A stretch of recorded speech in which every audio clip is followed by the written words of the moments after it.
Comment ça va? Bon, alors, on se retrouve ce soir. Hier, j'étais pas opérationnel, pour, streamer. Donc, me voilà en un morceau et sans mal de ventre cette fois-ci et c'est mieux. Bizarre, hein, de se sentir mieux sans mal de ventre, c'est un concept. Hop, bon, tac. Je suis en train de bidouiller en même temps pour, le serveur Satisfactory. Hop. Mais oui, du coup, on se retrouve ce soir pour, un stream. On va React, TCG, Satisfactory. Et Satisfactory, j'ai pas alors j'ai prévu ce qu'il faut, mais j'ai pas pris. Attendez.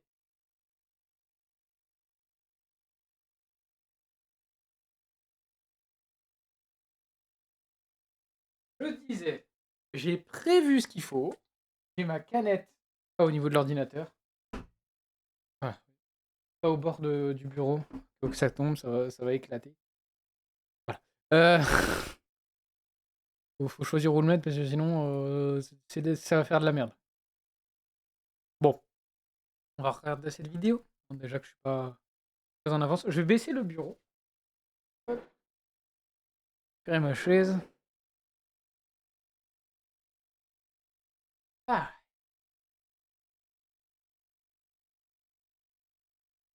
Ah bah, faut attendre. Voilà. Tac, on remonte le t-shirt en m'asseyant. Tac. Et on va regarder cette vidéo. Hop. Pardon. Normalement, vous devriez le voir maintenant. Non, alors non. Je veux pas augmenter mon compteur. Il augmente déjà assez quand je joue à Silson.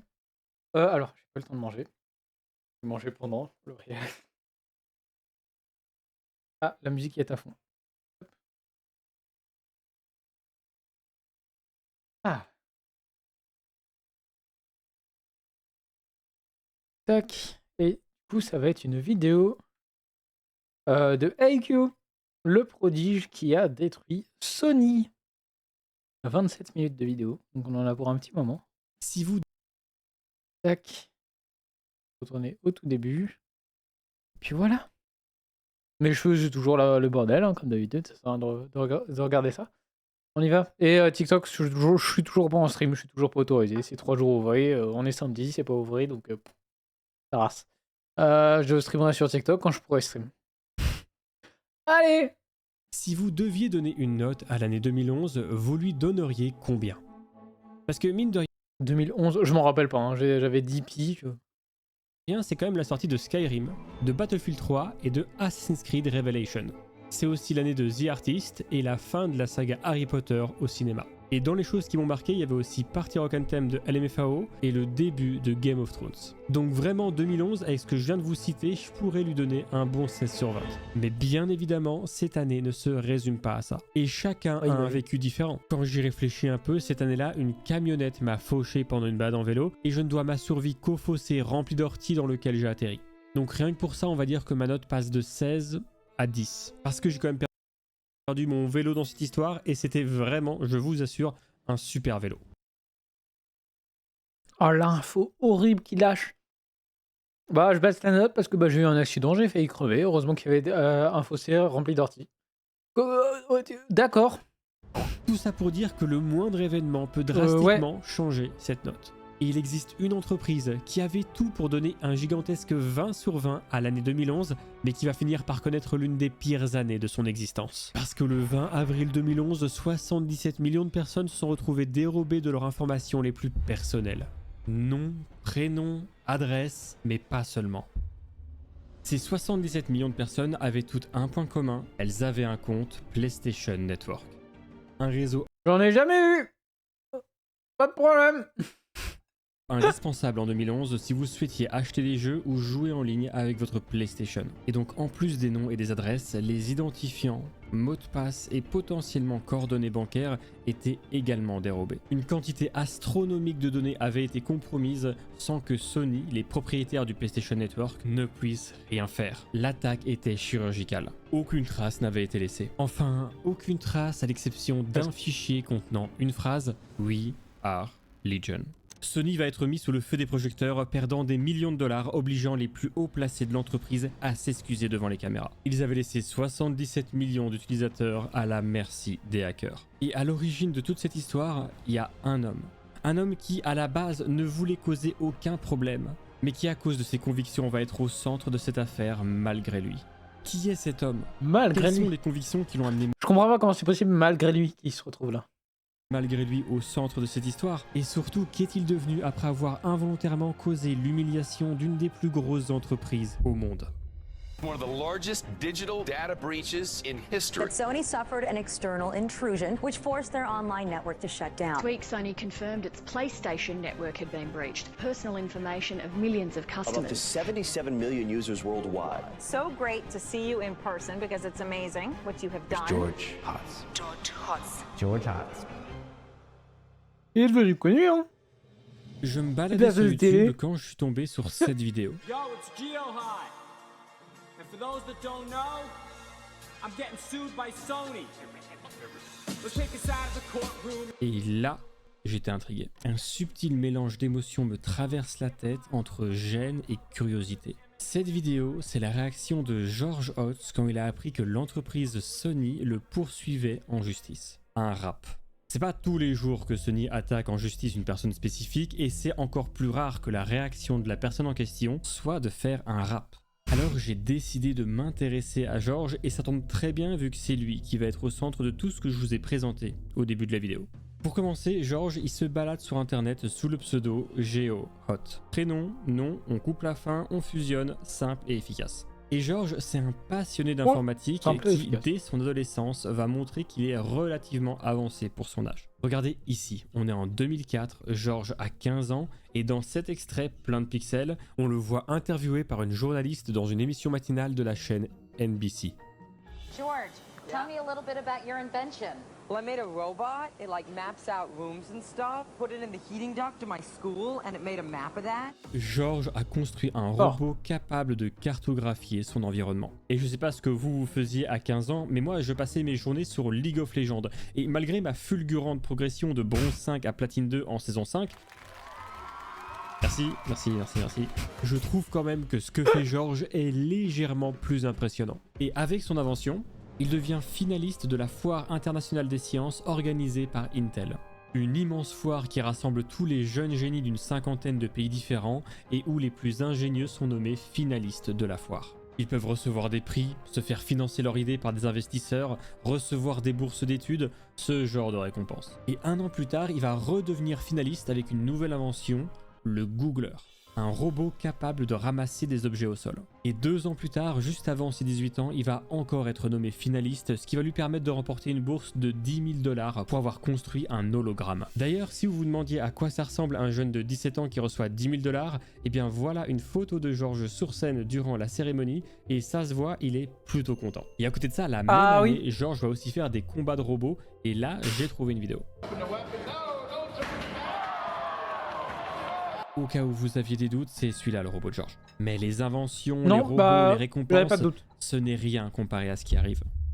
Parce qu'en 2007, il y a une invention qui va radicalement changer la vie de George et aussi celle du monde entier par la même occasion. Parce qu'en 2007, c'est la sortie du tout premier iPhone. Ah, mais c'est pas lui qui l'a créé. Quand les téléphones les plus populaires ressemblent à ça, ça ou à ça, forcément quand à ça qui arrive, les gens se ruent dessus. Dans plein de pays différents, mais surtout aux États-Unis, il y a d'énormes files de clients qui campent devant les magasins pour être sûrs d'être les premiers à pouvoir mettre la main sur ce qui va révolutionner le marché du téléphone portable et révolutionner le monde de la consommation numérique.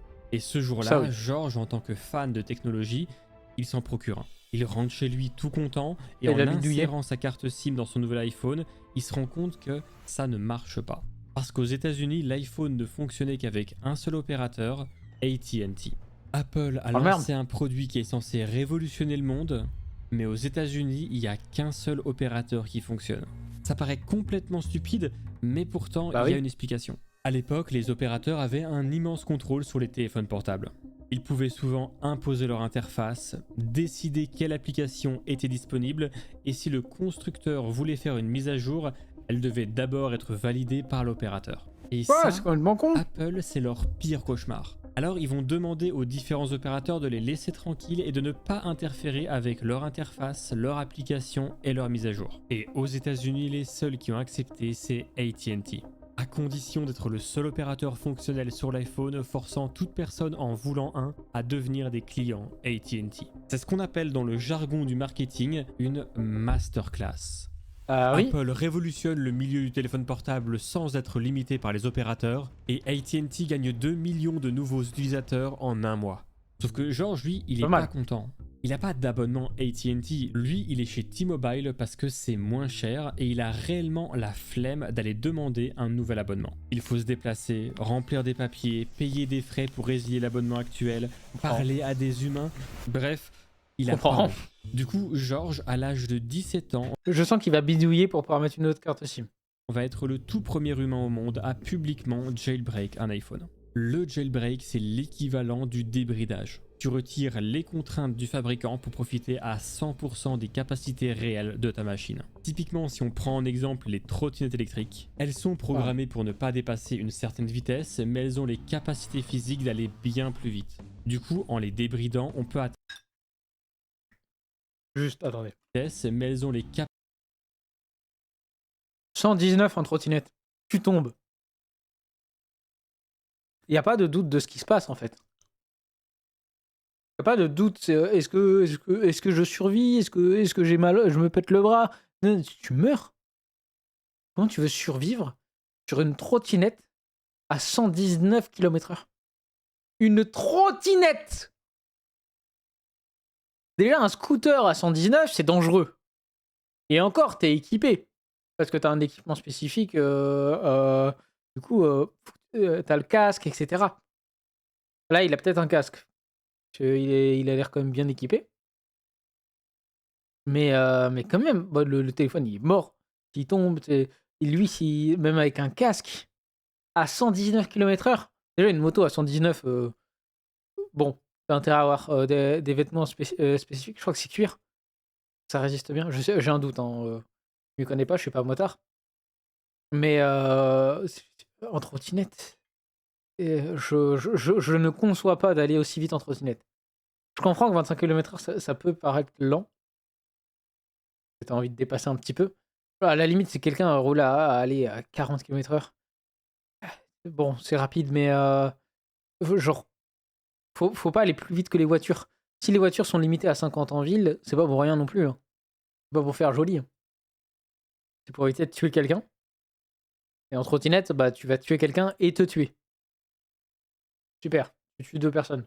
capacités physiques Ah, bref. d'aller bien C'est plus autre vite. chose. Du coup, en les débridant, on peut atteindre leur plein potentiel. En débridant un téléphone, on peut télécharger des applications interdites, complètement changer le fonctionnement du téléphone, ou alors dans le cadre de George, faire fonctionner un abonnement téléphonique qui n'est pas censé fonctionner. Ça va lui prendre 3 mois, mais il va y arriver. Avant n'importe quel groupe de hackers, avant n'importe quelle entité criminelle, George, parce qu'il a eu la flemme de parler à des humains pour changer d'abonnement, va être le premier homme au monde à publiquement jailbreak un iPhone en le postant sur YouTube. So, that's just about it. It's a full unlock of the iPhone. Directement, ça va faire le tour des médias américains. Il va être invité sur les Normal. plateaux télé pour parler de son exploit. peut-être. Et ce genre d'iPhone, ça va tellement intéresser certaines personnes que George va pouvoir vivre du jailbreak en échangeant ses iPhones contre des objets beaucoup plus chers. Comme par exemple une Nissan 350Z d'une valeur de 39 000 €. George, Attendez. La fois a du mal à passer. une Nissan 350Z d'une valeur de 39 000 €. George, Comment ça? Un iPhone débloqué contre une voiture à 39 000 balles. Il y a un problème d'échelle, là, la personne s'est pas rendu compte. C'est un riche qui voulait un iPhone débridé, c'est tout. iPhone plus tournevis plus fer à souder, égale voiture. Et il va pas s'arrêter là. George va créer un logiciel pour jailbreak les futurs iPhone 3 ainsi que les iPod Touch. Et ce logiciel, il va le partager complètement gratuitement. N'importe qui dispose du logiciel de George peut débrider son téléphone pour installer des applications interdites et modifier son téléphone comme il le souhaite. Et si George a partagé gratuitement un programme qu'il aurait pu très bien vendre ou même garder pour lui, c'est parce qu'en réalité, il déteste deux choses: les constructeurs qui brident volontairement leur appareil et la popularité que lui a apporté le jailbreak de l'iPhone. Parce qu'il n'a pas envie d'être connu comme étant le jailbreaker de l'iPhone. Donc il va gratuitement partager son logiciel pour que tout le monde puisse soi-même débrider son téléphone et que lui puisse passer à son prochain projet, s'attaquer à la PlayStation 3. Le 26 décembre 2009, George annonce sur un blog qu'il veut s'en prendre à la PlayStation 3. Parce qu'en 2009, ça fait déjà 3 ans que la PlayStation 3 est sortie et personne au monde a réussi à la hacker. Pourtant, des hackers dans le monde des consoles de jeux, c'est pas ça qui manque. Mais depuis 3 ans, personne n'y arrive. À titre de comparaison, la Wii, qui est sortie la même année, s'est fait jailbreak en 1 an. Vous avez peut-être déjà vu ou déjà vous pouvez lancer des jeux gratuitement à partir d'un disque dur par exemple. Bien ça, c'est grâce au jailbreak. Sur YouTube, on trouvait plein de tutos pour jailbreak la Wii de plein de manières différentes. Ah non, de quoi? Non, j'avais les jeux. Pour entre autres ne pas payer 50 € pour chaque nouveau jeu, mais aussi pour simplement regarder des films, jouer à des jeux d'autres consoles, jouer à des jeux modés, ou alors même installer Linux pour transformer votre Wii en ordinateur. Bref, jailbreak une console, ça peut avoir plein d'utilités. Malgré ça, je le répète, mais en 3 ans, la PlayStation est restée intacte. George décrit le travail de Sony sur la PS3 comme étant un exemple de comment toutes les sociétés devraient protéger leurs machines. Mais il en est certain, leur sécurité n'est pas infaillible. De toute manière, je l'ai déjà dit pendant plusieurs streams, mais pour moi, rien n'est infaillible. Il y a forcément une faille quelque part. Peut-être que ça va coûter plus cher de trouver la faille que d'avoir créé le système de base, mais il y a une faille.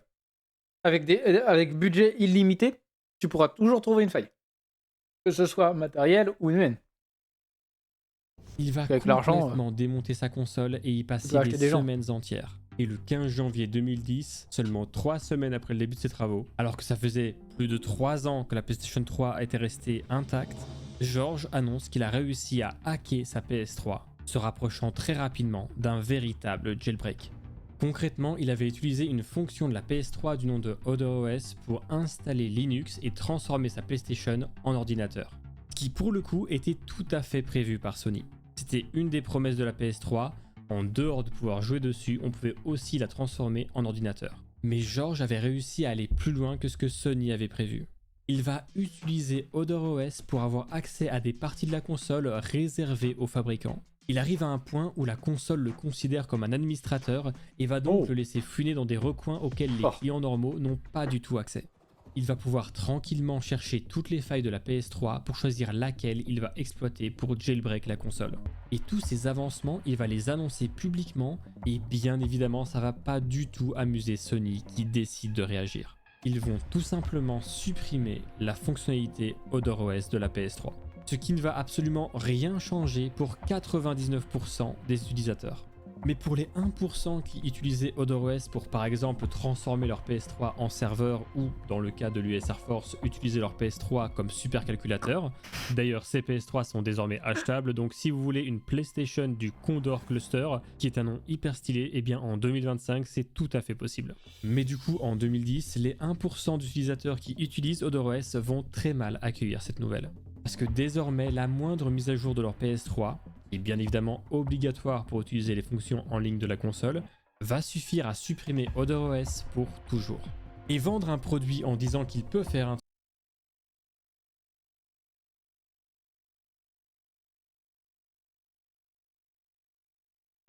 Attends, je réfléchis à un truc. Je suis concentré sur autre chose parce que... Ah!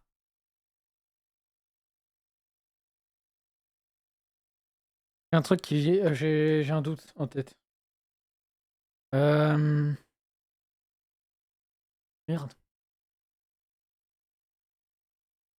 Et wesh.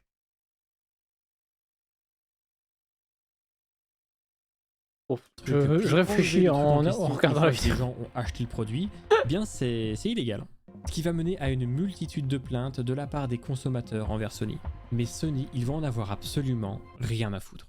Dans mes recherches, j'ai retrouvé le verdict d'une plainte qui regroupait plusieurs consommateurs et au bout de 6 ans de combats juridiques, durant lesquels beaucoup des plaignants vont abandonner l'affaire, Sony va être obligé d'accorder une compensation aux personnes ayant acheté une PS3, pouvant prouver qu'ils l'ont acheté à cause de la fonctionnalité HotOS, entre 55 et 9 $.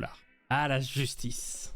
Au final, 1 an plus tard, la compensation va être revue à la hausse pour 65 $, mais payer une PS3 500 balles pour passer 7 ans à se battre contre Sony pour recevoir 65 balles, ça la fout un peu mal. C'est une victoire symbolique pour les consommateurs, mais dans les faits, c'est une victoire pour Sony. Mais revenons en 2010. Oui, un peu. Dans les 1% de personnes concernées par la suppression d'HotOS et à ceux en colère contre Sony, qui, on a vu, vont passer un peu de temps au tribunal, et ceux en colère contre George. Parce que selon eux, sans George, HotOS n'aurait pas été supprimé. Du coup, pour se venger de George, ils vont le doxer. Ils vont divulguer son numéro de téléphone et son adresse sur Internet. Alors bien sûr, il va recevoir une tonne d'appels téléphoniques, insultes, harcèlement, menaces, ce genre d'appels téléphoniques. Et il va même quitter son domicile pour éviter toute potentielle attaque physique. Mais malgré tout ça, il va pas se décourager à trouver un autre moyen d'hacker la PS3. Vers la même période, un groupe anonyme de hackers va réussir à trouver une faille dans la sécurité de la PlayStation 3 en utilisant un dongle USB qu'ils vont commercialiser pour 132 € unité. Un dongle, c'est relativement similaire à une simple clé USB et il suffisait de passer commande pour que le groupe vous envoie un dongle préprogrammé capable de temporairement jailbreak votre PS3. Temporairement parce que Sony va rapidement mettre en place une mise à jour qui va corriger la Bah, alors, en fait, le truc, c'est que si c'est pas matériel, si c'est possible de le corriger, Sony, ils font quoi? Ils achètent la clé, ils la mettent en regardant ce qu'elle fait exactement par rapport à la PlayStation, et après ils disent ok, on corrige ça, voilà, c'est réglé. faille et rendre les dongles inefficaces. Et en voyant ça, George va redoubler d'efforts pour faire mieux. Il veut trouver le moyen de jailbreak la PS3 qui soit accessible au plus grand nombre et qu'il pourra partager gratuitement. Avec HotOS, il avait réussi à forcer l'accès de la console. Cette fois-ci, il va tenter une autre approche. Faire croire à la PS3 que les programmes qu'il veut exécuter sont des logiciels officiels validés par Sony. Et ça, il va pas y arriver tout seul. En décembre 2010, il y a un groupe qui va faire une découverte majeure concernant la PS3, le groupe Fail Overflow. Pour s'assurer que la PS3 ne fasse tourner que des logiciels officiels, Sony va signer les logiciels avec une clé qu'ils sont les seuls à connaître. Et pour protéger leur clé, ils vont la chiffrer. Mais le groupe Fail Overflow, en fouillant à travers différentes PS3, ils avaient découvert le système précis de cryptographie que Sony utilisait pour chiffrer leur clé. Le système ECDSA. Un système de cryptographie qui, pour faire très simple, se base entre autres sur la valeur K. Une des conditions pour que le système ECDSA fonctionne, c'est que K ne soit jamais le même sur 2 signatures différentes. Pour faire simple, une clé, souvent, ça ressemble à ça. Mais en la chiffrant avec ECDSA, la clé passe à travers plusieurs calculs et finit par ressembler à ça, avec R d'un côté et S de l'autre. Les deux étant des suites de chiffres et de lettres, donc quand quelqu'un va lire la signature, il va lire un truc dans ce style-là. Et je vous épargne les détails mathématiques, mais si on utilise un cas différent à chaque fois, R ne peut jamais être identique. Mais si vous faites l'erreur d'utiliser le même cas pour signer 2 applications différentes, ou 2 jeux différents, ou 2 fichiers de sauvegarde, bref n'importe quoi, eh bien R sera identique sur les 2 signatures. Et avec 2 signatures qui ont le même R, on peut mathématiquement retrouver la clé cachée. Ça prend du temps, mais c'est juste une question de mathématiques. Maintenant, devinez qu'il y a eu la brillante idée d'utiliser le même cas sur plusieurs signatures différentes, permettant à n'importe qui d'assez déterminé de découvrir la clé secrète qui permet de signer et donc d'autoriser n'importe quel programme sur la PS3 ? Non, sérieusement, devinez. Sony is there for your every emotion. George, il rentre en contact avec Fail Overflow, il va récupérer la clé qu'ils avaient trouvée, et c'est parti. Il développe des programmes qui lui donneront tous les accès dont il a besoin, les fait signer avec la clé qu'il a trouvée. La PS3, elle voit la signature, elle la valide, du coup elle exécute les programmes de George et le tour est joué.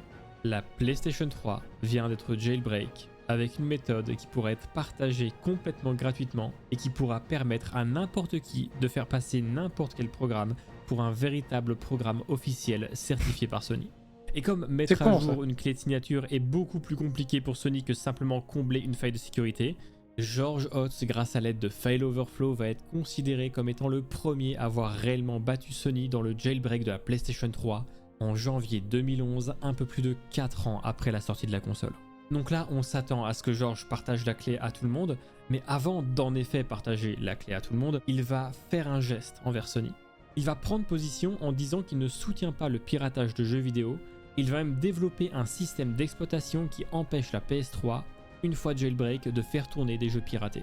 Ce qui réduit énormément l'intérêt de jailbreak la console pour une grande majorité des gens qui, on va pas se mentir, jailbreak dans le quasi unique but de pouvoir jouer à des jeux gratuitement. Mais George, il a envie de montrer à Sony qu'il n'est pas méchant.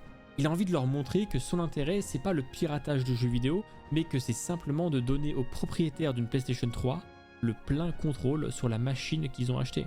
Et il va même adresser un message aux 3 grands constructeurs de consoles, Microsoft, Nintendo et Sony, en leur disant « Si vous voulez que vos prochaines consoles soient mieux sécurisées, contactez-moi ». Il leur propose de travailler pour eux. Mais Sony, comment dire, il s'en terraforme le Supersaurus. I'm getting sued by Sony. The lawyers Muddy Water and TRO Stall out of business is jail for me, and you're suing me civilly. Exhibit this in the courtroom. Go on, do it. I dare you. Alors que George pensait couper la poire en deux en trouvant un terrain d'entente avec Sony, eux ont lâché les avocats contre lui et contre plusieurs membres du groupe Failoverflow. C'est un message très fort que Sony va envoyer. Utilisez votre PS3 comme nous le voulons ou alors on vous traînera devant les tribunaux. Ce qui ne fait aucun sens. Si j'achète une PS3 et que je veux y installer un mode pour optimiser la vitesse de rotation des ventilateurs pour réduire la surchauffe, il n'y a aucune loi qui m'en empêche. C'est ma PS3 que j'ai payée avec mon argent. Le produit, une fois vendu, n'appartient plus à Sony.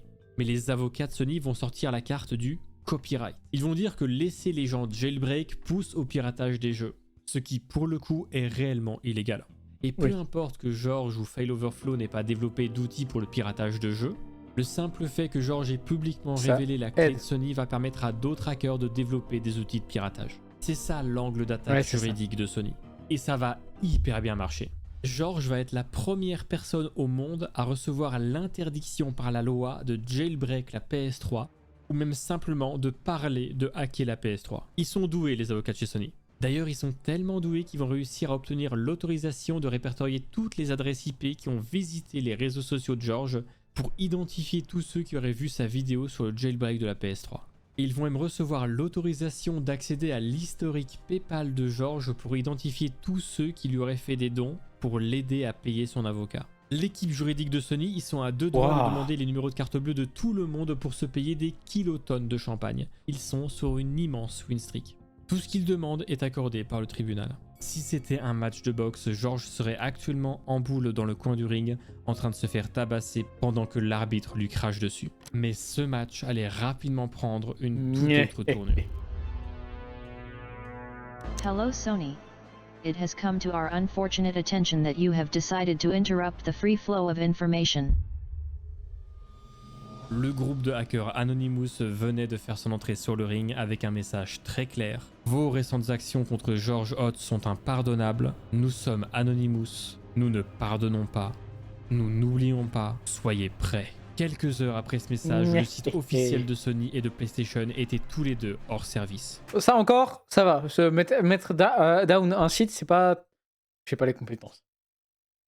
J'ai pas les compétences.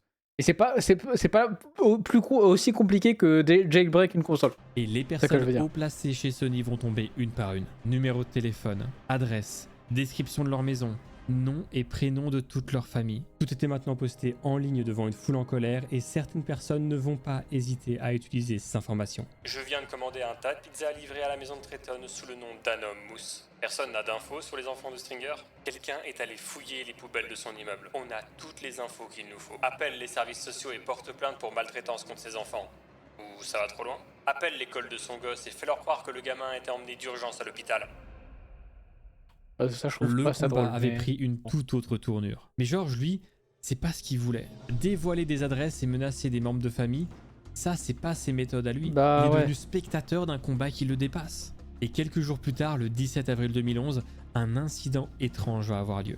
Dans les bureaux de Sony à San Diego, de multiples serveurs vont redémarrer sans autorisation. Et c'est seulement 3 jours plus tard que Sony va découvrir que leurs serveurs ont été infiltrés. Les données de 77 millions d'utilisateurs PSN ont été dérobées. Sony, ils vont pas avoir le choix. Ils vont devoir éteindre les serveurs PSN pour trouver la brèche et la combler. Du coup, des millions de personnes ayant payé leur accès PSN s'en retrouvent privés. Plusieurs jours vont passer et en tentant de trouver la brèche qui avait été exploitée, Sony va découvrir le fichier qui portera les accusations sur le groupe Anonymous. We are Legion, le slogan du groupe. Cependant, Anonymous va nier avoir commis l'attaque en stipulant que Sony essaye juste de se faire passer pour des victimes alors qu'ils sont simplement incompétents. Et avec les jours qui défilent, Sony va être obligé de s'expliquer auprès de leurs clients et de leur avouer la vérité. Une personne non autorisée a réussi à obtenir les noms, adresses, pays, date d'anniversaire, identifiant et mot de passe de vos comptes. Bien que nous n'ayons aucune preuve que vos informations bancaires ont été touchées, nous ne pouvons pas exclure cette possibilité. Suite à cette annonce, la société va plonger en bourse, perdant plusieurs milliards de dollars de valeur. Et le PSN ne donnera toujours aucun signe de vie.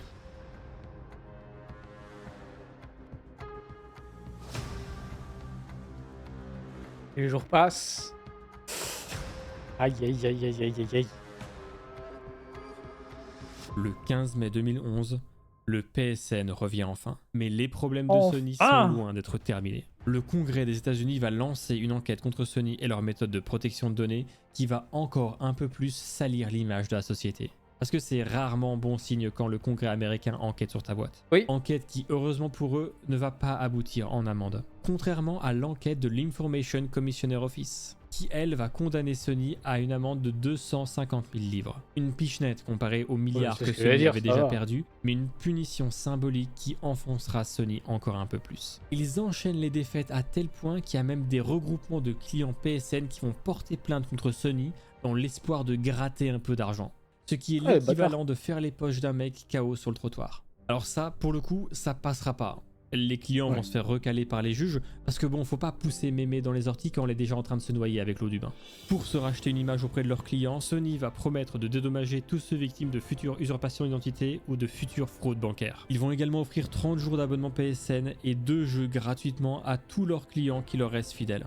Et du côté des clients qui n'ont désormais plus confiance en eux, ils vont leur proposer un remboursement total de l'argent stocké sur leur portefeuille PSN, chose qui n'était jamais arrivée auparavant. Sony, qui se pensait tout puissant devant George, avait finalement perdu le combat face à un adversaire bien plus coriace.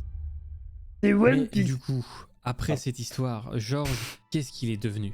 Eh bien, il va travailler pour Facebook.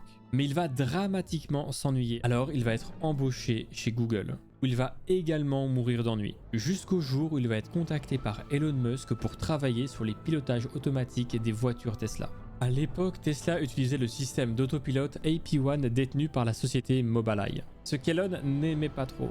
Il souhaitait avoir son propre système et ne plus être dépendant de Mobileye. Donc Elon, il va dire à George, je veux un nouveau système à la hauteur de Mobileye. Si tu me le codes pour demain, je te donne 12 millions de dollars. Mais pour chaque mois en plus que tu prendras à le coder, je retirerai 1 million. Et George, il va gentiment lui répondre, non, je vais développer un système d'autopilotage, mais au lieu de te le donner pour que tu le gardes pour toi et ta marque, je vais en faire un système installable sur une grande variété de véhicules. Et en plus de ça, je vais mettre le code de mon autopilote en open source pour que quiconque puisse s'en inspirer et même y contribuer pour rendre compatibles des voitures auxquelles on n'aurait pas pensé. Parce que si je te donne ce que tu veux, tu vas enfermer le consommateur dans un système avec tes lois, tes règles et toutes les contraintes qu'auront tes programmes. Et moi, je veux que le consommateur soit libre.